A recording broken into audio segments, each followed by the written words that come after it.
ஆண்டவராகிய இயேசு கிறிஸ்துவின் அருளும் கடவுளின் அன்பும் தூய ஆவியாரின் நட்புறவும் உங்கள் அனைவரோடும் இருப்பதாக.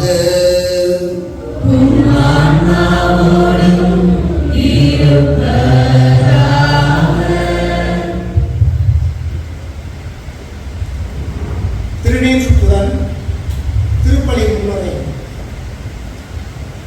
இறைவனுக்குள்ள பிரியமுள்ள இறைமக்களே, இன்று திருவழிபாட்டு காலத்தின் புதிய வாரமாகிய தவக்காலத்திற்குள்ளே கால் பதிக்கின்றோம்.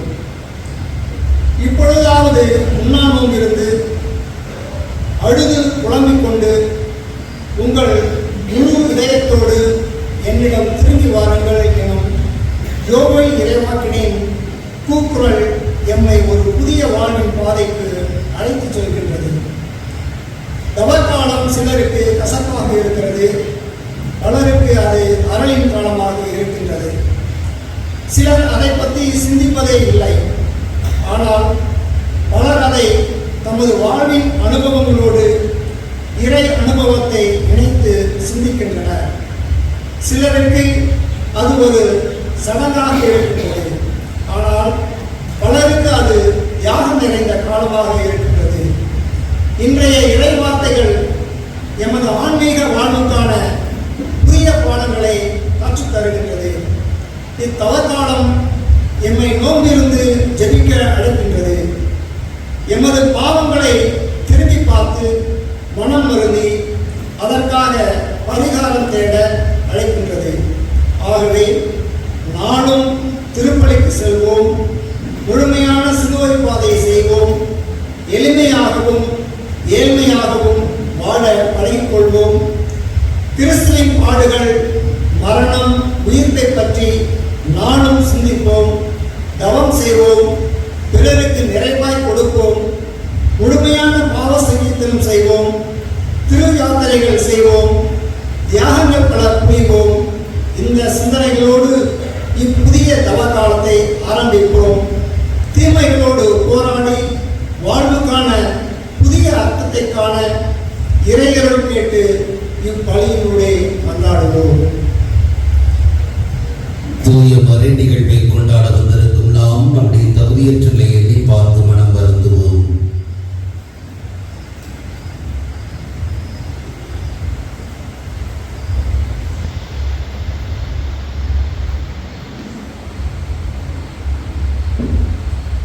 எல்லாம் வல்ல இறைவனிடமும்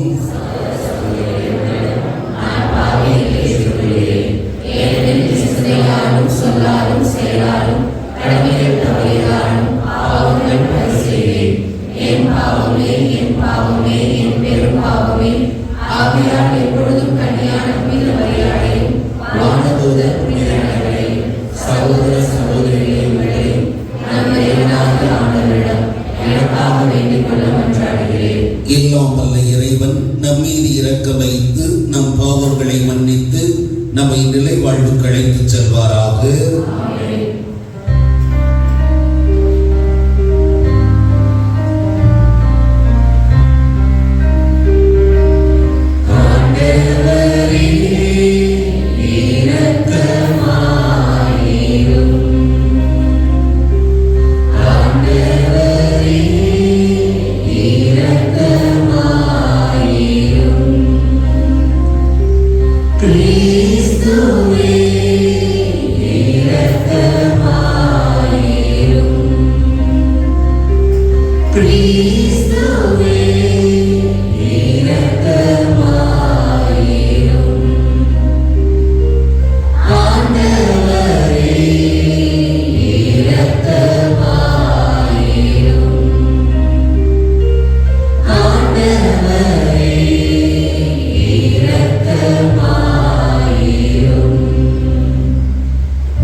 ஜெபிப்போமாக.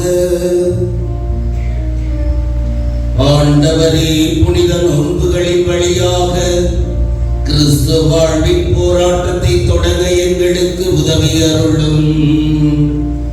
அதனால் ஆன்மீக தீமைகளுக்கு எதிராக நாங்கள் போரிட்டு தன்னடக்கத்தின் உதவியால் காக்கப்படுவோமாக. உம்மோடு தூயாவியாரின் ஒன்றிப்பில் இறைவனாய் என்றென்றும் வாழ்ந்து ஆட்சி செய்கின்ற எங்கள் ஆண்டவரும் உம் திருமகனமாகிய கிறிஸ்து வழியாக உம்மை மன்றாடுகின்றோம்.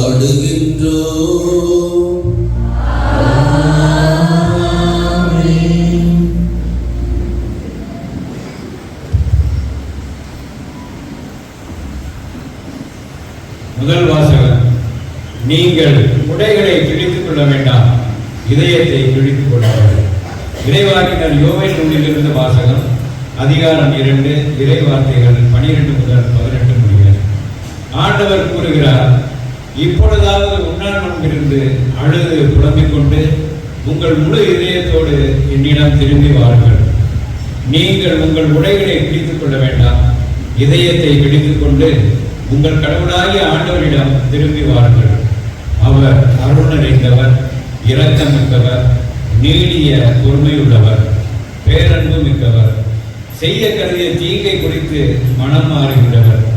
ஒருவேளை அவர் தம் மனத்தை மாற்றிக்கொண்டு உங்கள் கடவுளாகிய ஆண்டவருக்கு தானிய படைகளையும் நீர்ம படைகளையும் நீங்கள் அளிக்குமாறு உங்களுக்கு ஆசி வழங்குவார். இதை யார் அறிவார்? சீயோனில் எக்காலம் ஊதி எச்சரியுங்கள், புனிதமான உண்ணா நோன்புக்கென நாள் புரியுங்கள், வழிபாட்டு பேரணியை திரட்டுங்கள், மக்களை திரண்டு வர செய்யுங்கள், புனித கூட்டத்திற்கு ஏற்பாடு செய்யுங்கள், முதியோரை கூடி வர செய்யுங்கள், பிள்ளைகளையும் பால் குடிக்கும் குழந்தைகளையும் ஒரு சேர கூட்டுங்கள். மணமகன் தன் அறையை விட்டு வெளியேறட்டும், மணமகள் தன் மஞ்சத்தை விட்டு புறப்படட்டும். ஆண்டவரின் ஊழியர்களாகிய குருக்கள் கோவில் மண்டபத்திற்கும் பலிப்பிடத்திற்கும் இடையே நின்று அழுத வண்ணம், ஆண்டவரே, உம் மக்கள் மீது இரக்கம் கொள்ளும், உமது உரிமை சொத்தை வேற்றினத்தார் நடுவில் நிந்தைக்கும் பழிச்சொல்லுக்கும் ஆளாக்காதே என சொல்வார்களாக. அவர்களுடைய கடவுள் எங்கே என வேற்றினத்தார் கூறவும் வேண்டுமோ? அப்பொழுது ஆண்டவர் தம் நாட்டின் மேல் பேரார்வம் கொண்டு தம் மக்கள் மீது கருணை காட்டினார். இது ஆண்டவர் வழங்கும் அருள்வாக்கு.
கடவுளோடு ஒப்புரவாகுங்கள், இதுவே தகுந்த காலம்.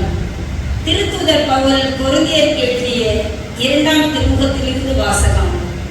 அதிகாரம் 5 இறைவார்த்தை 20 மற்றும் அதிகாரம் 6 இறைவார்த்தை 2.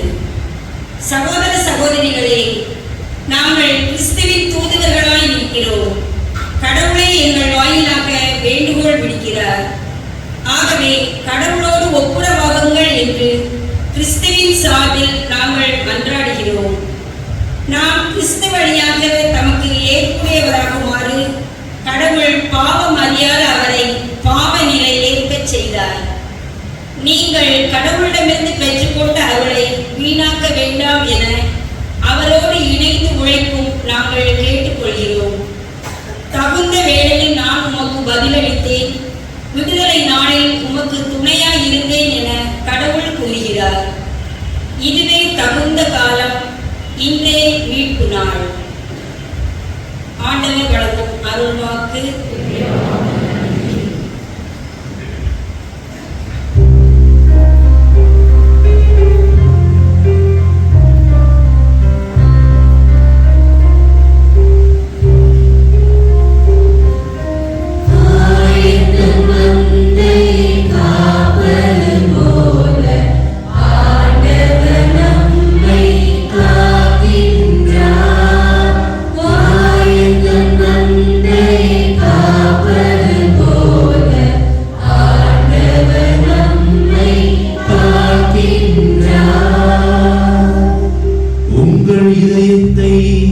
கடினப்படுத்திக் கொள்ளாதீர்கள், மாறாக ஆண்டவரின் குரலை கேட்பீர்களாக.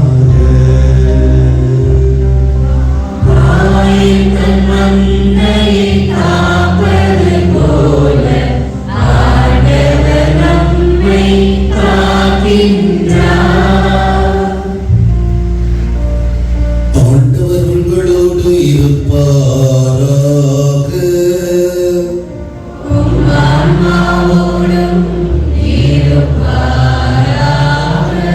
மத்தேயு எழுதிய தூய நற்செய்தியிலிருந்து வாசகம்.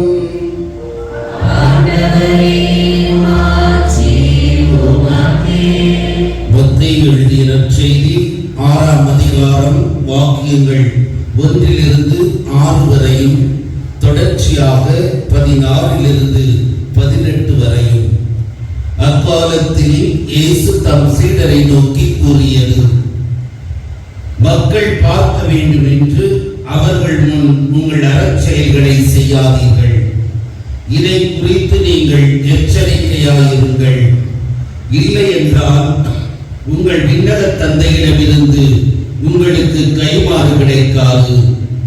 நீங்கள் தர்மம் செய்யும் போது உங்களை பற்றி தம்பட்டமடிக்காதீர்கள். வெளிவேடக்காரர் மக்கள் புகழ வேண்டும் என்று தொழுகை கூடங்களிலும் சந்துகளிலும் நின்று அவ்வாறு செய்வர்.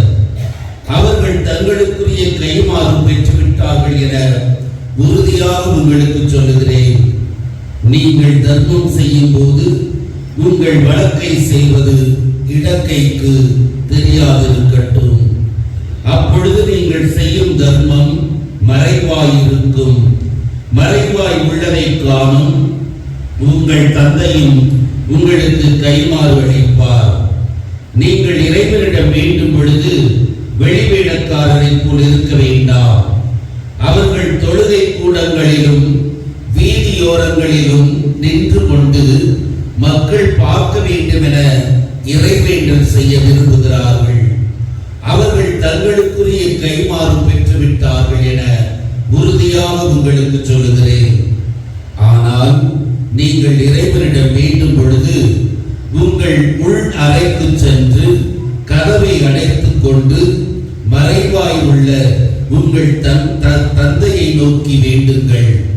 மறைவாய் உள்ளதை காணும் உங்கள் தந்தையும் உங்களுக்கு கைமாறு அளிப்பார். மேலும் நீங்கள் நோன்பு இருக்கும் போது வெளிவேடக்காரரை போல் முகவாட்டமாய் இருக்க வேண்டாம். தாங்கள் நோன்பு இருப்பதை மக்கள் பார்க்க வேண்டும் என்றே அவர்கள் தங்கள் முகங்களை விகாரப்படுத்திக் கொள்கிறார்கள். அவர்கள் தங்களுக்குரிய கைமாறு பெற்றுவிட்டார்கள் என உறுதியாக உங்களுக்கு சொல்லுகிறேன். நீங்கள் நோன்பு இருக்கும் பொழுது உங்கள் தலையில் எண்ணெய் தேய்த்து முகத்தை கழுவுங்கள். அப்பொழுது நீங்கள் நோன்பு இருப்பது மனிதனுக்கு தெரியாது, மாறாக மறைவாய் இருக்கிற உங்கள் தந்தைக்கு மட்டும் தெரியும். மறைவாய் உள்ளதை காணும் உங்கள் தந்தையும் உங்களுக்கு ஏற்ற கைமாறு அளிப்பார். ஆண்டவரின் அருள்வாக்கு.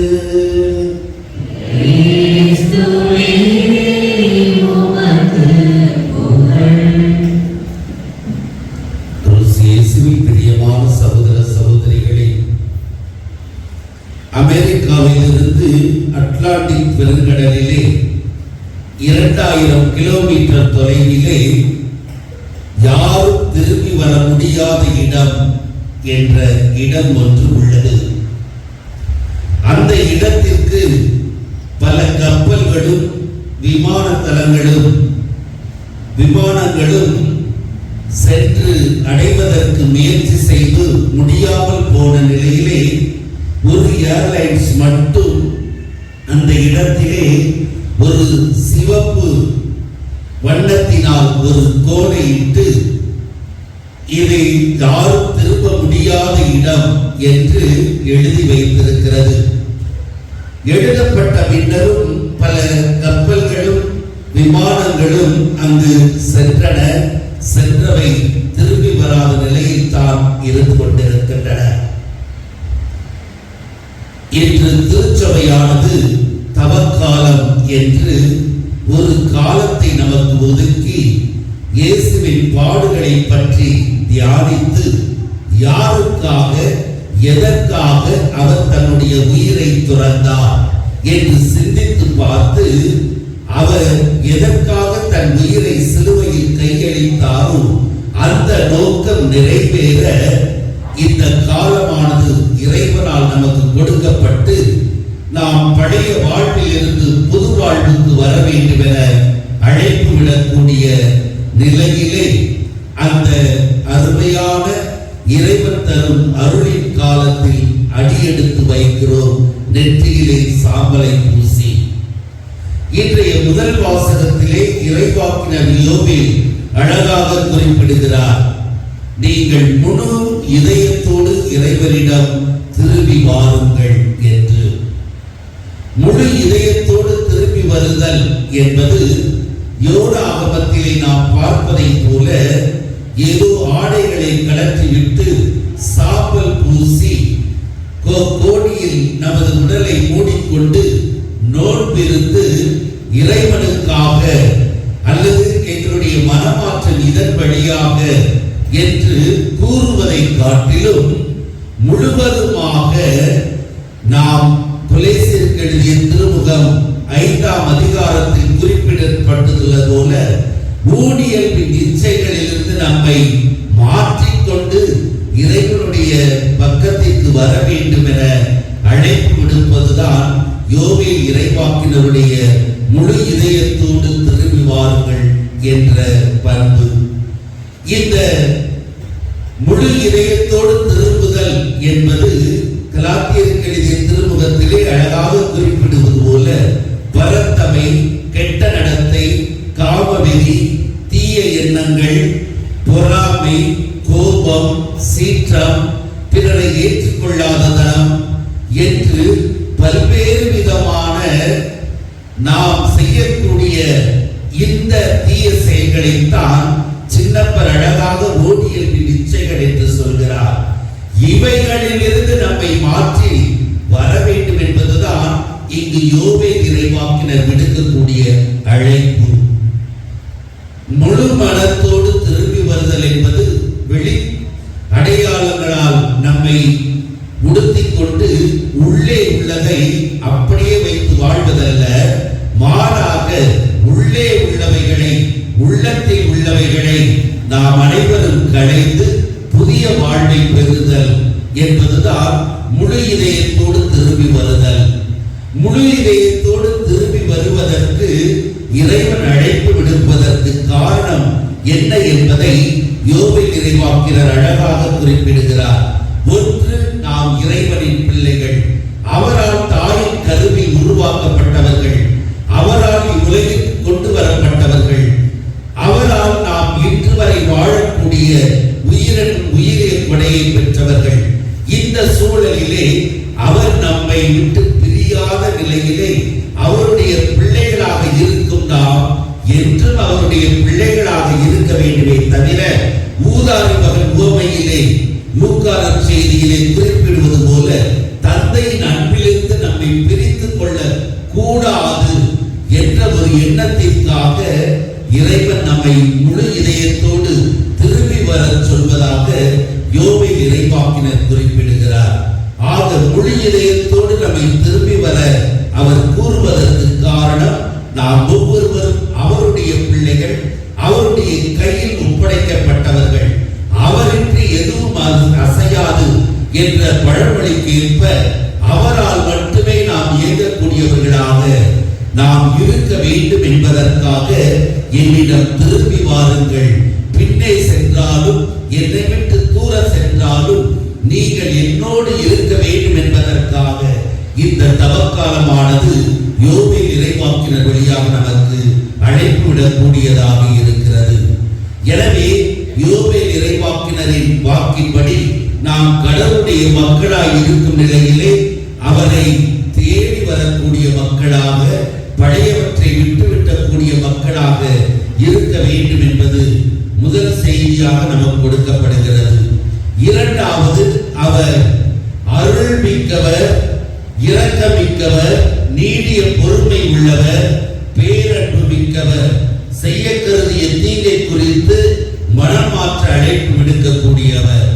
எனவே நாம் எப்படிப்பட்ட தவறுகள் செய்தாலும் அவருடைய பேரன்பு, அவருடைய இரக்கமானது நமக்கு எப்பொழுதும் இருந்து கொண்டிருக்கும் நிலையிலே அந்த பேரன்பையும் இரக்கத்தையும் இந்த தவக்காலத்திலே உணர்ந்து அவரை தேடி வரக்கூடிய மக்களாக இருக்க வேண்டும் என யோவேல் இறைவாக்கினர் இரண்டாவது செய்தியாக தவக்காலத்தின் முதல் நாளிலே குறிப்பிடுகிறார். மூன்றாவதாக இரண்டாவது வாசகத்தில் குறிப்பிட்டது போல, இதுவே தகுந்த காலம், நாம் மீட்பை அடையும் காலம். எனவே இந்த காலத்தை நம்முடைய வாழ்வை சுய ஆய்வு செய்து அந்த மீட்பை நோக்கிய பயணத்திலே நம்மையே மாற்றிக்கொள்ள இறைவனால் கொடுக்கப்பட்ட காலம். எனவே இந்த காலத்தை சரியான முறையில் பயன்படுத்த வேண்டும் என்பது இரண்டாம் வாசக ஆசிரியர் நமக்கு விடுக்கும் அழைப்பு. எனவே இறைவன் நம்மை முழு இதயத்தோடு திரும்பி வர அழைப்பு விடுப்பது நாம் அவருடைய பிள்ளைகளுக்குரிய தகுதியை பெற்றிருப்பதால். இரண்டாவது, அவர் பேரன்பையும் இரக்கத்தையும் கொண்டிருப்பதால் அதை உணர்ந்து அந்த இரக்கத்தை நோக்கி, அவரை நோக்கி வரக்கூடிய நிலைக்காக. மூன்றாவது, தகுந்த காலமாக, மீட்பை தரும் காலமாக, நமக்கு மகிழ்ச்சியை தரும் காலமாக, இறைவனுடைய அருளை நிறைவாக கொடுக்கும் காலமாக இருப்பதால் நமக்கு இந்த அழைப்பானது தவக்காலத்திலே இன்று வாசகங்கள் வழியாக நமக்கு கொடுக்கப்படுகிறது. எனவே முழு இதயத்தோடு நாம் இறைவனை தேடி வரும் மக்களாக இருக்க நாம் ஒவ்வொருவரும் முயற்சிக்க வேண்டும் என்பதுதான் இன்றைய வாசகங்கள் நமக்கு கொடுக்கக்கூடிய கருத்து. மனிதனே, நீ மண்ணாய் இருக்கிறாய், மண்ணுக்கே திரும்பி செல்வாய் என்ற அந்த வாக்கானது எப்பொழுதும் நம் நினைவில் இருக்க வேண்டும் என்பதற்காகத்தான், மனிதனை நீ வெறுமையானவன், ஒன்றுமில்லாதவன், இன்னும் சிறிது நேரத்தில் இந்த உலகை விட்டு சென்றாலும் உன்னை கேட்க வழி இல்லாத நிலை. எனவே இந்த வெறுமையான நிலையில் இருக்கும் நீ உன்னுடைய வாழ்வை சுய ஆய்வு செய்து பார்த்திருக்கிறாயா? இறைவனுக்கு எதிராக, அவருடைய சாயலில் படைக்கப்பட்ட மனிதருக்கு எதிராக எத்தனை பாவங்களை செய்து கொண்டிருக்கிறாய்? உன்னுடைய வாழ்க்கையை திரும்பி பார்த்தால் புண்ணியங்களை விட இறைவனுக்கும் அடுத்தவருக்கும் செய்த பாவங்கள் எண்ணற்றவையாக இருக்கின்றன. இதோடு நீ இறந்தால் நீ மண்ணுக்கு திரும்பும், நீ இறைவனுடைய இருப்பிடத்திற்கு செல்ல முடியாது. நீ இறைவனுக்கு எதிராக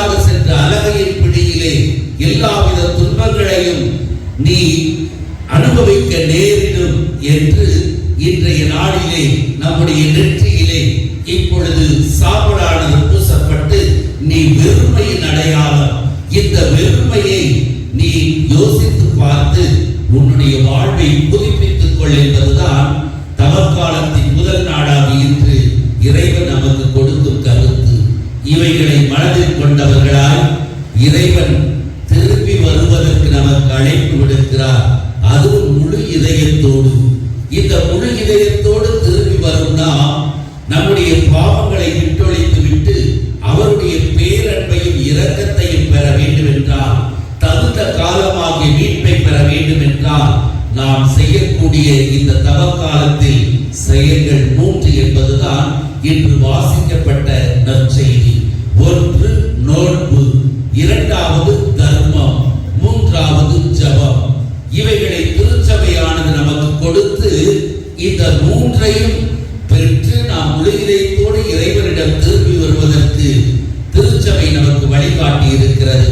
எனவே நோன்பின் மூலம் நாம் நம்முடைய உடலை ஒருப்பதோடு மட்டுமல்லாமல் அந்த ஒருத்தலின் வழியாக நாம் நமக்கு இருக்கக்கூடிய பொருட்களை சேர்த்து இல்லாதவருக்கு கொடுக்கக்கூடிய மனநிலையை பெற்று வாழ வேண்டும்.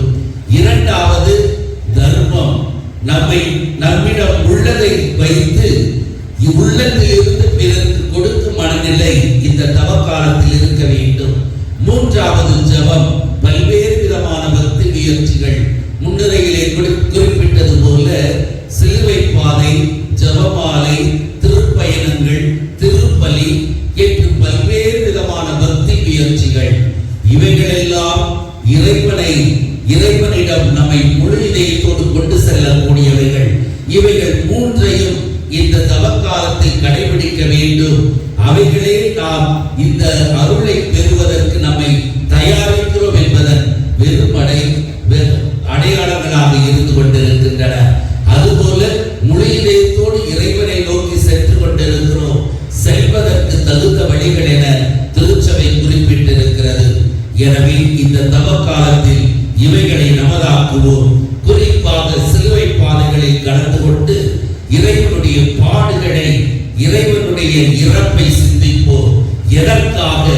என்னுடைய பாவங்களுக்காக என்ற உணர்வை பெற்றவர்களால் ஒவ்வொரு நாளும் திருப்பலியிலே கலந்து கொண்டு அவரது உடலை உண்டு நம் பாவங்களுக்கு மன்னிப்பு பெற்று நல்ல பாவ செய்யத்தனம் செய்து அவருடைய உயிர்ப்பிலே கலந்து நாம் அவருடைய இரக்கத்தை பெற்றவர்களாய் நம்முடைய குடும்பமானது அவரது பேரன்பினால் எல்லாவித வரங்களையும் வளங்களையும் அமைதியை பெற இந்த காலங்களை நம்முடைய குடும்பங்களில் சரியான முறையிலே இறைவனுடைய அழைப்புக்கு ஏற்ப நாம் வாழ்ந்து கடைபிடித்து இந்த காலம் ஒரு பொருளுள்ள காலமாக, மீட்பை அடையும் காலமாக, அருளை பெறக்கூடிய காலமாக அமைய இறைவனிடம் தொடர்ந்து ஜெபிப்போம்.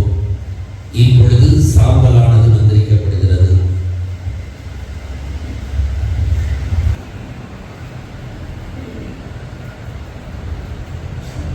அன்புமிக்க சகோதர சகோதரிகளே, தந்தையாம் கடவுளை நோக்கி பணிவுடன் மன்றாடுவோம். தவத்தின் அடையாளமாக நம் தலைகள் மீது இடப்படும் திருநீற்றை புனிதப்படுத்த அவர் இரக்கம் கொள்வாராக.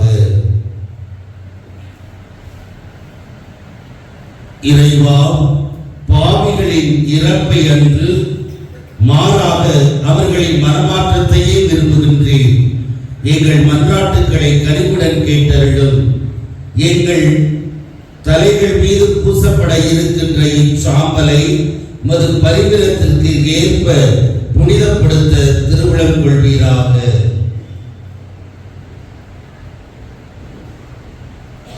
அதனால் நாங்கள் சாம்பலாக உள்ளோம் எனவும் மீண்டும் மண்ணுக்கே திரும்புவோம் எனவும் அறிந்துள்ள நாங்கள் ஆர்வமிக்க தவ முயற்சிகளின் பயனாக பாவங்களுக்கு மன்னிப்பையும் உயிர்த்தெழும் திருமகனின் சாயலுக்கேற்ப புது வாழ்வையும் அடைந்திட வலிமை நிறுவோமாக. என்றென்று வாழ்ந்து ஆட்சி செய்கின்ற அவர் வழியாக உம்மை மன்றாடுகிறோம்.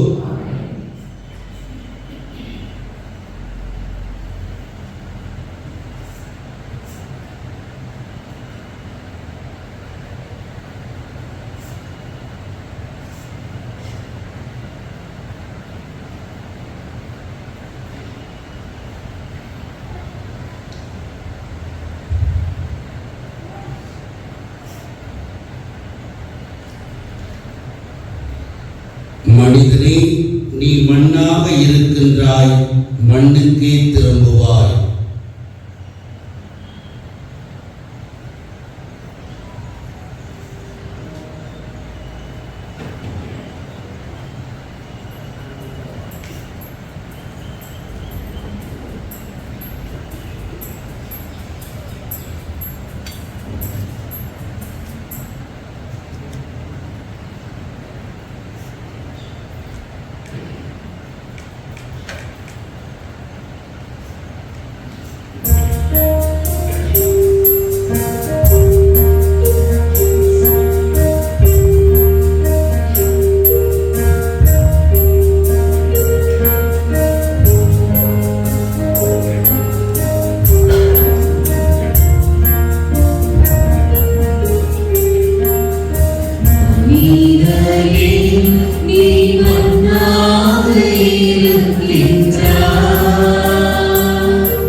பெறுவதாகபடி ஜெபியுங்கள்.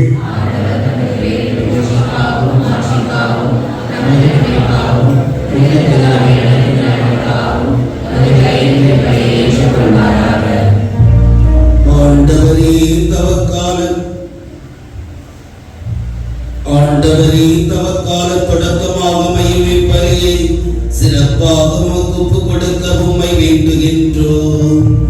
தவச்செயல்களாலும் பிறன்பு செயல்களாலும் நாங்கள் தீய ஆசைகளை அடக்குவோமாக.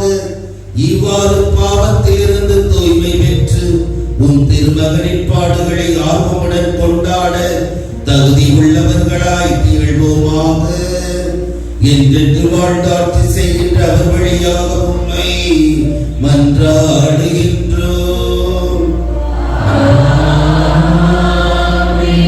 ஆண்டவர் உங்களோடு இருப்பாராக.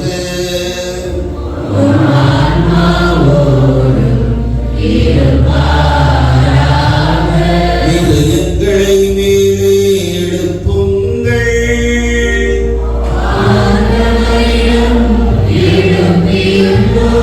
நம் இறைவனாகிய ஆண்டவருக்கு நன்றி கூறுவோம்.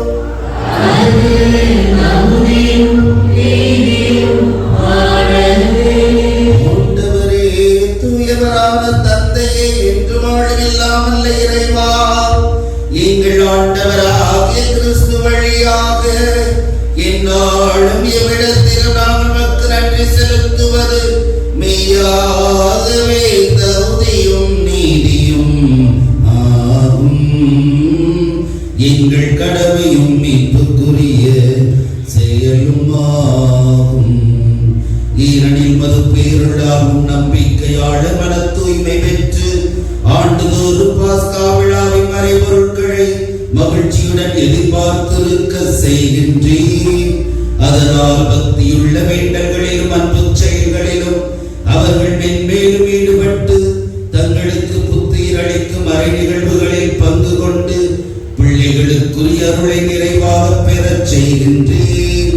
ஆகவே வானதூதர் முதன்மை வானதூதரோடும் அரியணையில் அமர்வோர் தலைமை தாங்குவோரோடும் வான்படைகளின் அணிகள் அனைத்தோடும் சேர்ந்து நாங்கள் எமது வாழ்க்கையை புகழ்ந்து பாடி முடிவின்றி பாடுவதாவது.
உன்னத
கிண்ணத்தையும் எடுத்து மீண்டும் அவருக்கு நன்றி கூறி தம் சீடருக்கு அளித்தவர் கூறியதாவது: அனைவரும் இதிலிருந்து பெற்று பருகுங்கள், ஏனெனில் இது புதிய நிலையான உடன்படிக்கைக்குரிய என் இரத்தத்தின் கிண்ணம். இது பாவ மன்னிப்புக்கென்று உங்களுக்காகவும் பலருக்காகவும் சிந்தப்படும். இதை என் நினைவாக செய்யுங்கள்.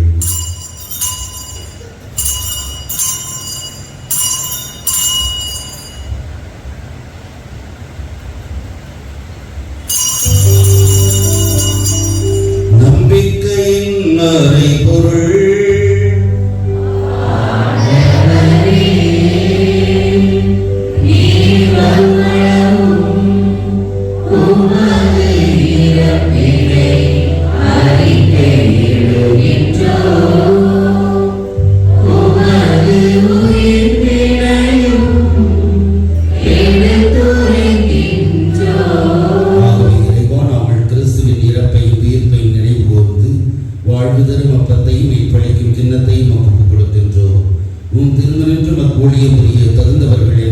எங்களை ஏற்றுக்கொண்டீர்.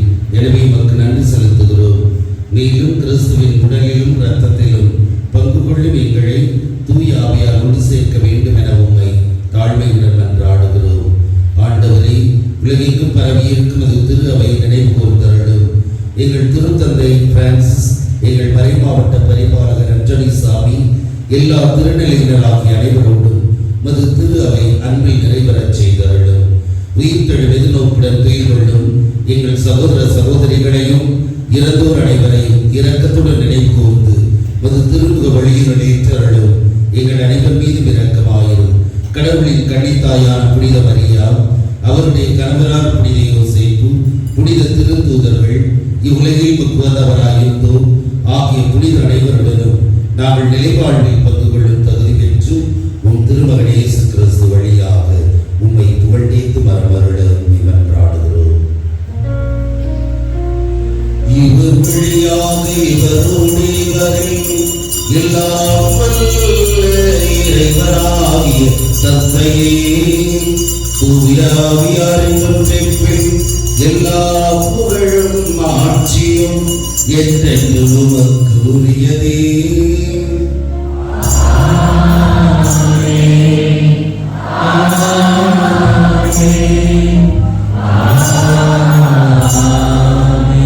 மீட்பரின் கட்டளையால் கற்பிக்கப்பட்டு இறைவனின் பிணையால் பயிற்சி பெற்ற நாம் துணிந்து பாடுவோம்.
ஆண்டவரே, தீமை அனைத்திலுமிருந்து எங்களை விடுவித்து எங்கள் வாழ்நாளில் அமைதியை கனிவுடன் அருள உம்மை மன்றாடுகின்றோம்.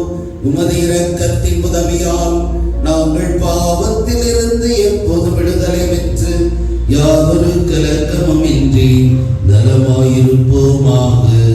நாங்கள் எதிர்நோக்கி இருக்கும் பேரின்பத்துக்காகவும் என் மீட்பராகிய இயேசு கிறிஸ்துவின் வருகைக்காகவும் காத்திருக்கின்றோம்.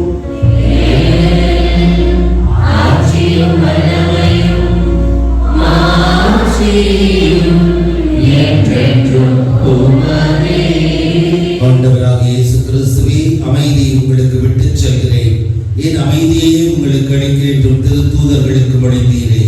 எங்கள் பாவங்களை பாராமல் மது திரு அவையின் விசுவாசத்தை கண்ணோக்கி எங்களுக்கு அமைதி ஒற்றுமை வழித்தொள்ள திருவிழம் கொள்வீராக. என்றென்று வாழ்ந்து ஆட்சி செய்கின்றவர் நீரே. ஆண்டவருடைய அமைதி உங்கள் அனைவரோடும் இருப்பதாக. ஒருவருக்கொருவர் கிறிஸ்துவின் அமைதியை பகிர்ந்து கொள்வோம்.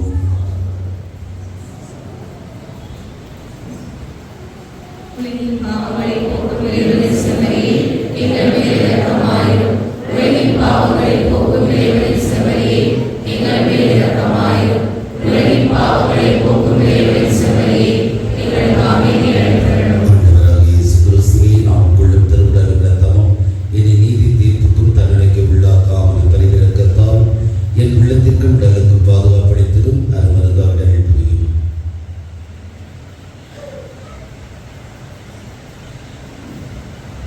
இதோ இறைவனின் செம்மறி, இவரை உலகின் பாவங்களை போக்குபவர்.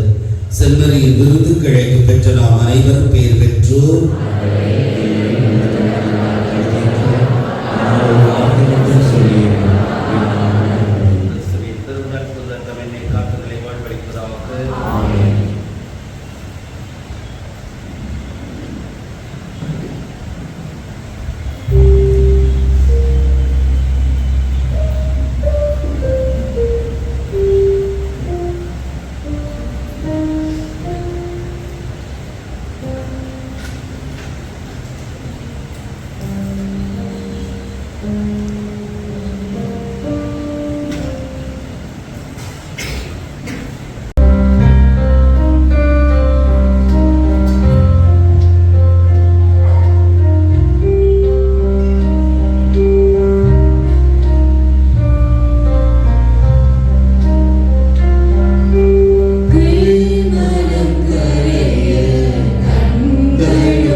ஆசத்தை களைந்து பாவத்தை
சாமல் புதன் இன்று அனைவரும் ஒரு சந்தியும் சுத்தபோசனமும் அனுசரிக்க கடமை உண்டு. அதே போல மாலை 6:30 மணிக்கு திருப்பலியானது இன்று மாலை நடைபெறும். வரும் வெள்ளி சனி ஞாயிறு ஆகிய நாட்களில் ஏற்கனவே திட்டமிட்டவாறு டிவைன் சென்டரிலிருந்து தியானமானது நமது பங்கில் நடத்துகிறார்கள். எனவே அனைவரும் கலந்து கொண்டு ஆன்மீக காரியத்தில், குறிப்பாக தவக்காலத்தில் நம் பாவங்களிலிருந்து விடுபட நமக்காக இறைவனிடம் கொடுத்து ஜெபிக்க கலந்து கொள்ள உங்களை அன்போடு கேட்டுக்கொள்கிறேன். ஜெபிப்போமாக. ஆண்டவரே, திருவிருந்து எங்களுக்கு உதவ வேண்டும் என உம்மை வேண்டுகின்றோம். அதனால் எங்கள் நோன்புகள் மக்கு ஏற்புடையனவாகி நாங்கள் நலமடைய உதவுவனவாக எங்கள் ஆண்டவராகிய கிறிஸ்து வழியாக உம்மை மன்றாடுகின்றோம். ஆண்டவர்